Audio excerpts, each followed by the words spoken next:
A TV critic for People magazine once reviewed a new ABC series and described it as so monumentally meaningless, so pathetically puerile, so irredeemably ridiculous that it forced him to wonder why television even exists. That show didn't even crack today's top 10, which tells you everything you need to know about how catastrophic 1998 really was. These are the 10 biggest TV flops of 1998, the strangest and most failure-packed year in modern broadcast television history. If you love this kind of TV history deep dive, do me a favor and hit that like button and subscribe, because we cover forgotten shows like these all the time. Now, before we start the countdown, you need to understand why 1998 turned into such a disaster for network television. 3 separate forces collided that year, and together they created the worst possible conditions for launching a new show. The first was the 1998 Writers Guild of America strike. Writers walked out on March 7th and stayed out until August 7th, making it 153 days long and the longest writers' strike in WGA history. Hollywood hemorrhaged an estimated $500 million in lost wages during that stretch. And when the fall season finally arrived, overall network ratings dropped nearly 5% because viewers had already drifted to cable and never bothered coming back. Returning hits like Moonlighting and 30-something didn't air new episodes until December because the entire fall schedule had been pushed back by a month or more. The second force was Fox. Launched in October of 1986, the network posted its first ever profit by the end of 1998 and was starting to find hits. America's Most Wanted cost only about $125,000 per episode and broke into the Nielsen Top 50 in August 1998, a first for Fox. Ratings still hovered in the 3s and 4s, but the big 3 networks now faced a competitor nipping at their ad revenue. Cable television delivered the third blow.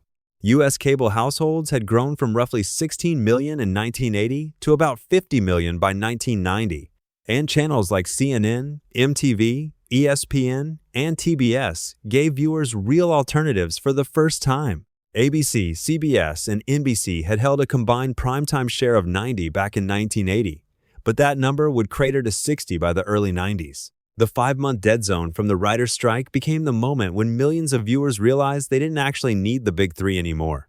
Against all of that, the networks panicked. They threw shows at the wall, chased dying trends, recycled old brands, and greenlighted concepts that should have stayed on napkins. Here are the 10 biggest casualties, counted down from 10 to 1.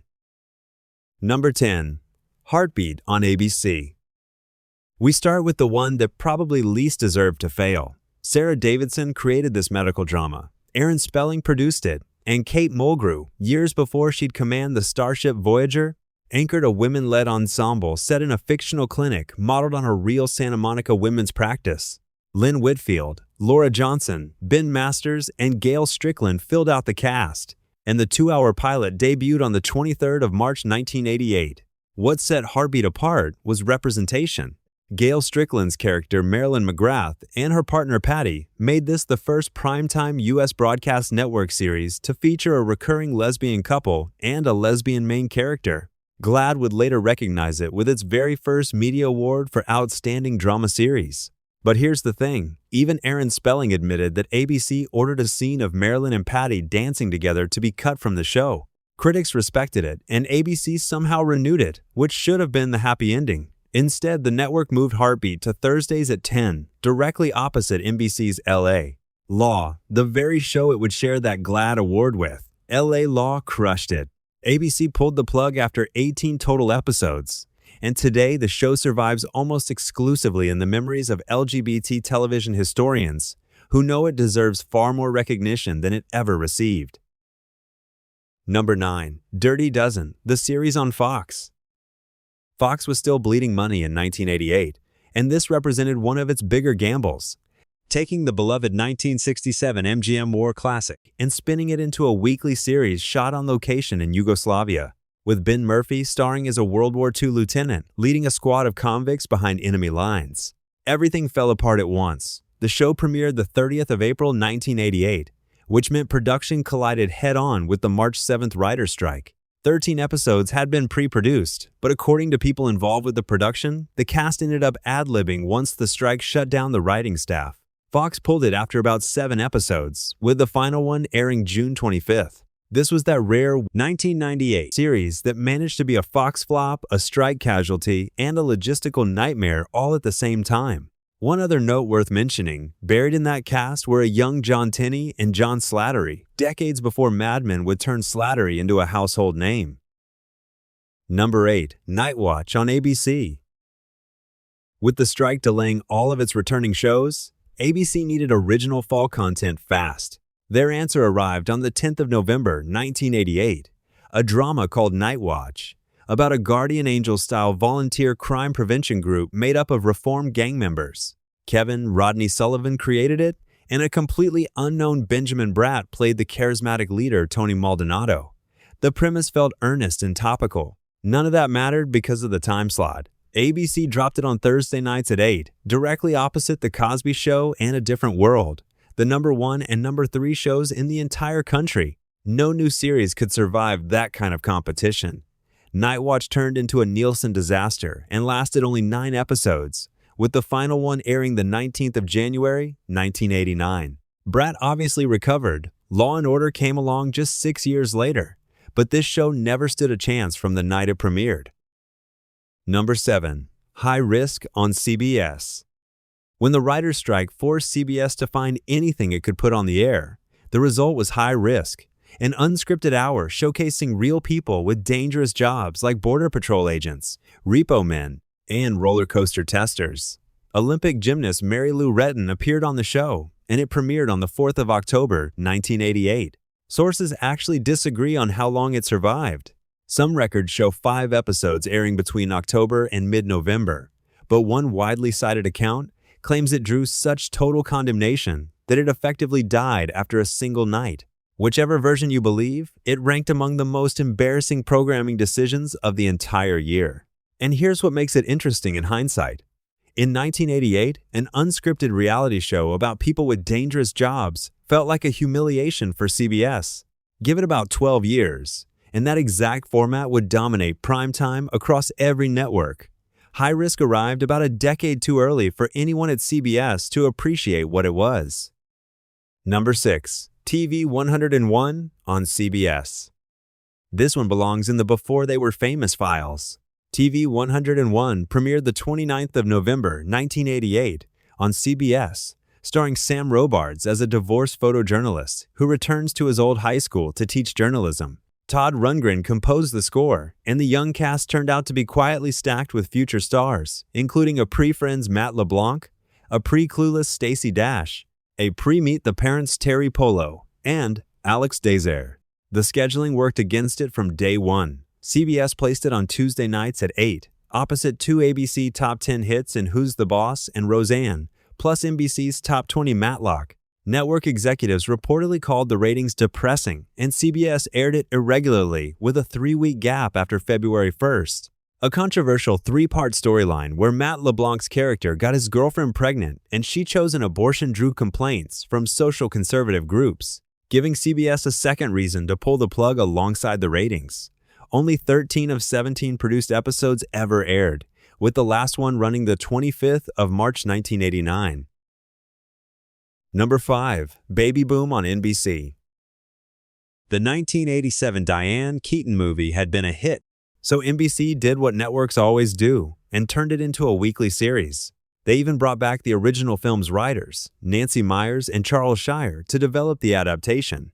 Kate Jackson took over the lead role, and the supporting cast included Joy Behar in her very first scripted television role and Susie Essman, decades before Curb Your Enthusiasm. Meyers and Shire insisted on filming without a laugh track, which in 1988 still counted as a radical creative choice, and NBC's audience clearly wasn't ready for it. The pilot aired the 10th of September 1988. The series launched November 2nd, and the ratings cratered almost immediately. By December, NBC announced the show would go on hiatus for creative changes, a phrase that in 1988 everyone understood as a polite death sentence.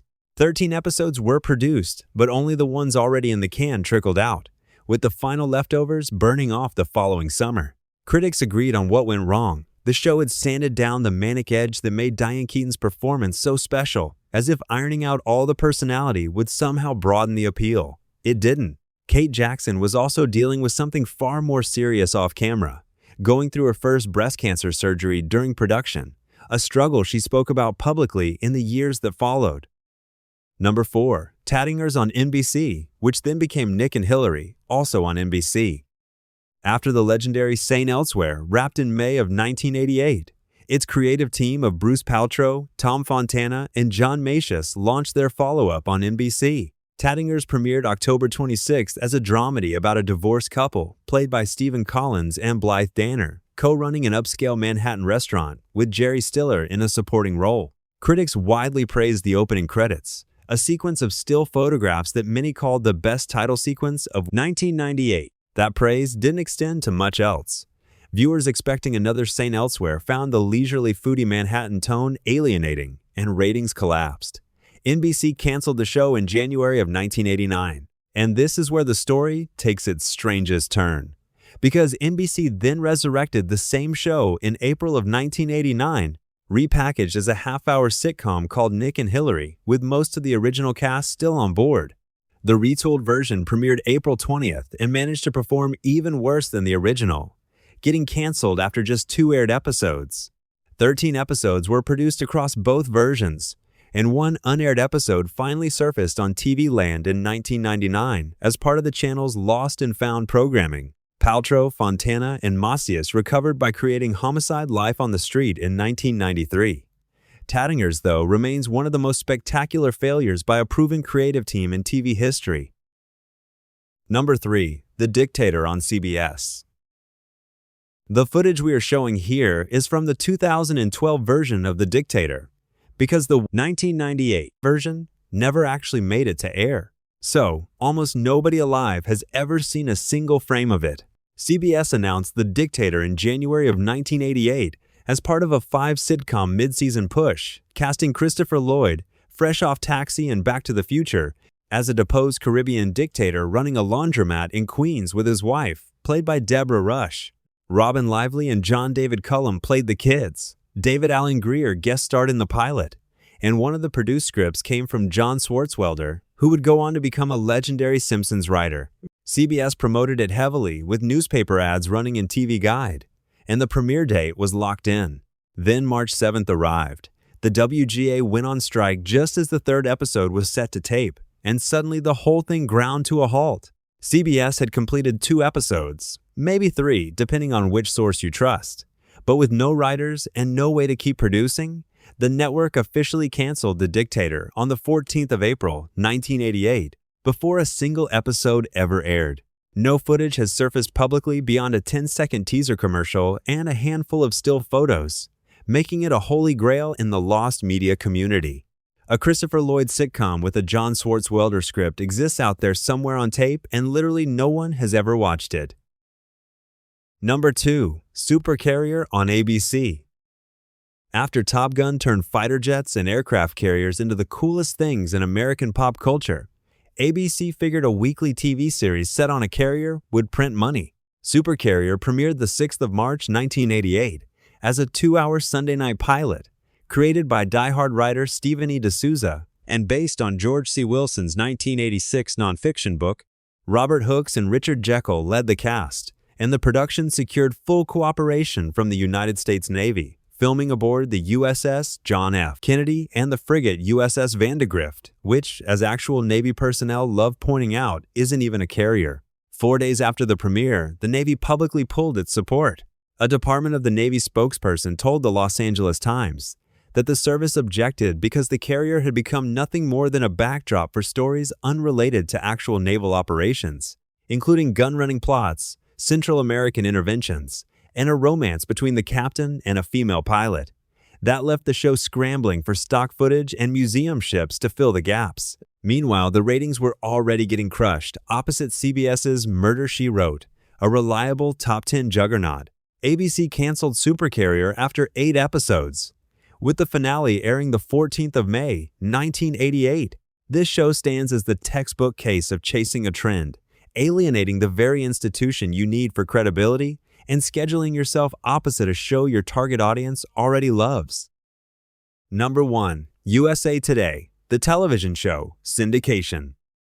And now we arrive at the single most expensive television disaster of 1998, a show that burned through $40 million and became the costliest failure in the history of syndicated television. USA Today. The television show was the flagship project of GTG Entertainment, a joint venture between newspaper giant Gannett and Grant Tinker, the legendary former NBC chairman and co-founder of MTM Enterprises. Steve Friedman, lured away from NBC's Today Show, where he'd pioneered those big overseas remotes, signed on as executive producer. They planned to replicate the newspaper's format on television with sections for news, money, sports, and life, all anchored by a rotating team of 4 hosts. The pre-sale numbers were staggering. 156 stations committed without ever seeing a pilot because no pilot was ever produced. Every one of them signed on the strength of the producers' reputations and what the Washington Post later described as probably the biggest promotional campaign ever mounted for an original syndicated series. The 12th of September 1988 brought the premiere, and the backlash arrived immediately.